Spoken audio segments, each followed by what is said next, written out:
आपका आदमी है, आप अपने आदमी को संकट में छोड़ देते हैं, वो संकट से उबर जाता है, तब आप उसके साथ खड़े होते हैं। ये गलतफहमी खत्म करिए, ये मत करिए।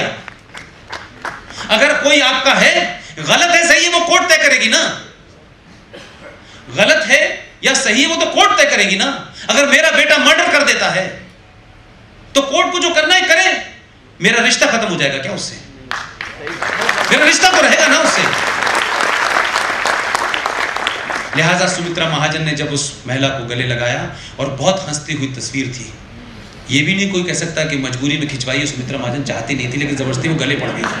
तो सुमित्रा महाजन जी की हंसी ने ये मुझे मौका दिया, और मुझे इस बात का अच्छा लगा कि इस देश में 1% पॉलिटिशियन और 5% समाज उस हंसी के मतलब समझ जाए और पॉलिटिकल करेक्ट होने से न घबराए, तो आपके आंतरिक दुश्मन समाप्त हो जाएंगे।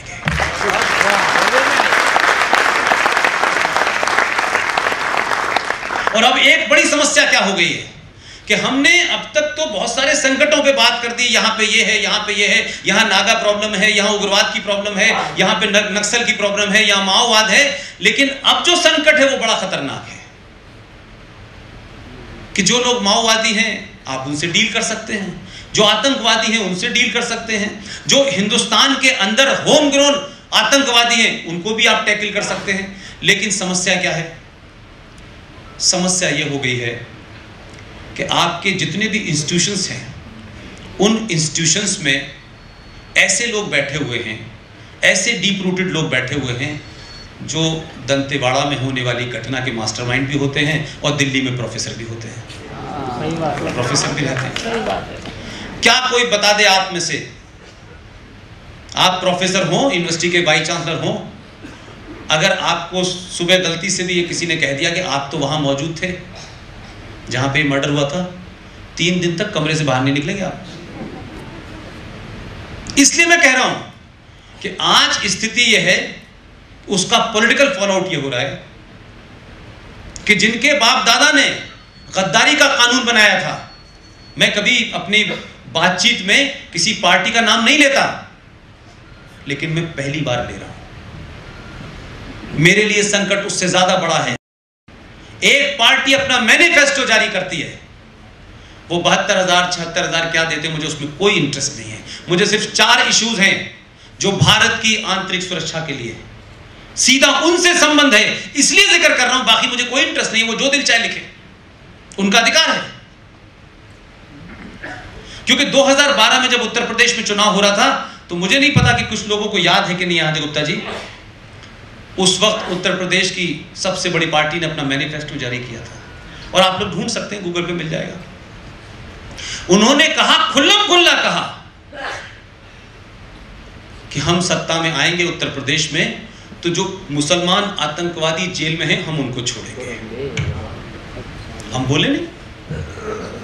उसी से प्रेरणा लेते हुए भारत की सबसे पुरानी पार्टी ने अपने मैनिफेस्टो में 4 चीजें ऐसी कही हैं जो मैं इस देश के आंतरिक सुरक्षा के लिए सबसे बड़ा खतरा मानता हूं। आपने पहला क्या किया? क्योंकि आपका वोट बैंक उन्हीं 4 चीजों में है, क्योंकि अब यहां तो बेचारे वोट देने वाले लोग हैं नहीं, और पड़ोसी मुल्क को कोई वोट का अधिकार मिलने वाला नहीं है यहां डालने का। तो अब जो उनके यहां स्लीपर सेल हैं, जो उनकी सोच के वाले लोग हैं, जो टुकड़े टुकड़े वाले गैंग के लोग हैं, जो जादवपुर में है, हैदराबाद में है, जेएनयू में है, एएमयू में है, वो कौन लोग हैं भाई? तो आपने अपने मैनिफेस्टो में लिखा कि हम जब सरकार में आएंगे, ये ख्वाहिश है, ख्वाहिश है उनकी। मैं उनसे बार बार कहता हूं, ख्वाहिश रखने में कोई बुरी बात नहीं है, लेकिन ख्वाहिश खबर है ये देखना जरूरी है कि ख्वाहिश को खबर मत बनाओ। अभी खबर नहीं है, तुम आना चाहते हो, ख्वाहिश है, आ जाओ, अल्लाह करे।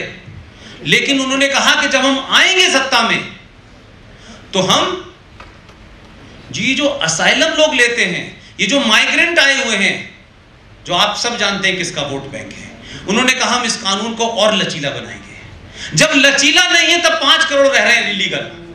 जब लचीला नहीं है उसके बाद रोहिंग्या मुसलमान इस देश में रह रहे हैं, और जो वायलेंस हुआ है आपके बंगाल में, आप सब लोगों ने रिपोर्टें पढ़ी होंगी, उस बंगाल में सीधे तौर पर बांग्लादेशी मुसलमान शामिल है इलेक्शन के दरमियान। तो आपने कहा हम उसको लचीला बनाएंगे। फिर क्योंकि आप जेएनयू गए थे, देश के महान क्रांतिकारियों के बारे में गए थे, आप उनके पास गए थे क्योंकि वहां तो भगत सिंह पैदा हुए थे जेएनयू में। आप गए, आप खड़े हुए, तो आपको इनके वोट बैंक कहां कहां है ये देखिए। तो आपने अपने मैनिफेस्टो में कहा कि 124 कैपिटल ए जो देशद्रोह की धारा है उसको हम खत्म कर देंगे। जब देशद्रोह की धारा है तब तो हाल ये है, इसे खत्म करने के बाद वो क्या चाहते हैं। फिर तीसरा उन्होंने क्या करा, ये सब कानून वो हैं जो इनके दादा परदादा बना के गए थे, या तो वो मूर्ख थे या ये अक्लमंद है, अब ये इन्हें तय करना है। तीसरा मैनिफेस्टो में कहा गया कि जम्मू कश्मीर और नॉर्थ ईस्ट के अंदर जो एक एक्ट 1992 में शायद बना है, जिसके तहत कहा गया कि जो बॉर्डर स्टेट हैं, जो इंटरनल डिस्टर्बेंस से जहां कई सारी पृथकतावादी ताकतें चीजें चलाती हैं, हम वहां ये जो आसपा है arms force special power act, जो पूरे जम्मू कश्मीर में भारत की सरकार और भारत नेशन को रिप्रेजेंट करते हैं, क्योंकि जो वहां रिप्रेजेंट करते थे उन्हें आपने निकाल दिया। आपने कहा कि हम आने के बाद आसपा को हटाएंगे। पाकिस्तान के फॉरेन मिनिस्ट्री का बयान उठा के देख लें, कोई छुपा हुआ नहीं है। हुर्रियत का बयान देख लें, मुफ्ती का बयान देख लें, अब्दुल्ला का बयान देख लें, और इस देश में करोड़ों की तादाद में जो उनके चाहने वाले हैं कहते हैं आसपा हटाना चाहिए। एक रूलिंग पार्टी जिसने इतना लंबा सफर तय किया हो इस देश में, और जो ये कहती है कि उस वक्त से भी लोग स्वतंत्रता आंदोलन लड़ रहे थे, और जो मौजूदा अभी उनकी साबिक अध्यक्ष हैं वो भी भारत के स्वतंत्रता आंदोलन में काफी लड़ी हैं। कई बार उन्होंने पूछा, सुमित्रा जी की पार्टी के लोगों से पूछा, तुम बताओ तुम कब लड़े थे, वो वहीं इटली से लड़ रही थी। तो अब स्थिति यह आ गई है कि आपको ये बताना है, और पूछ कौन रहा है आपसे सवाल। उस पार्टी ने कहा कि हम आते ही आसपा हटा देंगे। और चौथा कमाल का काम क्या किया है, इसलिए मैं कह रहा हूं कि थोड़ा सा पढ़ने से चीजें ठीक हो जाती हैं। एक जयराम रमेश हैं, अच्छे भले आदमी हैं, पढ़े लिखे आदमी हैं, उनकी सियासी सोच की बात नहीं मैं कर रहा। उन्होंने अभी एक लेटेस्ट किताब लिखी है, और उसमें श्रीमती इंदिरा गांधी और आजाद भारत के सबसे पावरफुल ब्यूरोक्रेट पीएन हक्सर साहब के बीच का जो कन्वर्सेशन है वो उस किताब में छपा हुआ है। उस किताब के पेज नंबर 256 पर पूरे 2 पेज जो हैं वो इस बात के लिए डेडिकेटेड हैं कि जब श्रीमती इंदिरा गांधी ने कहा कि मैं अलीगढ़ मुस्लिम विश्वविद्यालय को माइनॉरिटी कैरेक्टर का दर्जा देना चाहती हूं, तो पीएन हक्सर इंदिरा गांधी को इंदू कह के बुलाते थे। ये उनकी क्लोजनेस का, रिलेशन का मैं उनका वो बता रहा हूं। उन्होंने बाकायदा 2 पन्ने का नोट बनाया और प्राइम मिनिस्टर इंदिरा गांधी को दिया कि आप चाह लेंगी तब भी नहीं दे सकती हैं, क्योंकि भारत के पार्लियामेंट के एक्ट के तहत बनने वाली कोई यूनिवर्सिटी माइनॉरिटी यूनिवर्सिटी नहीं हो सकती। लेकिन उनके वारिसों ने क्या कहा है अपने मैनिफेस्टो में कि हम जैसी सत्ता में आएंगे, और इसका केस सुप्रीम कोर्ट में चल रहा है। इस सरकार ने, जो मौजूदा सरकार है, इसने एफिडेविट देकर के कहा है कि अलीगढ़ मुस्लिम यूनिवर्सिटी माइनॉरिटी का इंस्टीट्यूशन नहीं हो सकता, लिहाजा उनकी अपनी एफिडेविट दिया हुआ है। लेकिन क्योंकि वोट बैंक वो है तो उन्होंने कहा कि नहीं नहीं नहीं नहीं नहीं, हम आएंगे तो अलीगढ़ मुस्लिम यूनिवर्सिटी को भी हम माइनॉरिटी का दर्जा दे देंगे। ये मेरे लिए चुनौती है। एक अलीगढ़ मुस्लिम विश्वविद्यालय था, एक, उसी के विश्वविद्यालय के अंदर एक लीडर था खलीकुज़्ज़मा मुस्लिम लीग का, उनकी किताब है पाथवे टू पाकिस्तान। उस किताब को पढ़ लें जरा, मुस्लिम लीग का बड़ा लीडर था।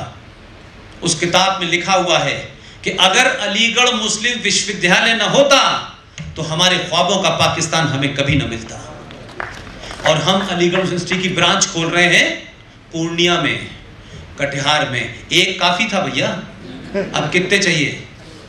इसलिए मैं कह रहा हूं इंस्टीट्यूशंस की नहीं, सोच नहीं मरी है, सोच वही है। अब मुखौटे पहन लिए गए हैं, और कमाल कमाल के मुखौटे हैं। एक साहब पार्लियामेंट में हैं, सुमित्रा जी से बहुत अदब के बाद उनसे वक्त मांगते हैं, और सुमित्रा जी इसलिए दे देती हैं कि ये अकेले ही आदमी अपनी पार्टी का। कई बार टाइम दिया, टाइम देने से हमें यह फायदा हुआ कि उसकी सोच का पता चला। अगर सुमित्रा जी उसे टाइम न देती तो पता ही नहीं चलता कि इस गोल टोपी के अंदर क्या भरा हुआ है। जिसके खानदान के लोग, मजलिसे इत्तेहादुल मुस्लिम के लोग 1946 में जिस कासिम रिजवी उसका अध्यक्ष था, उस वक्त उस पार्टी का नाम क्या था?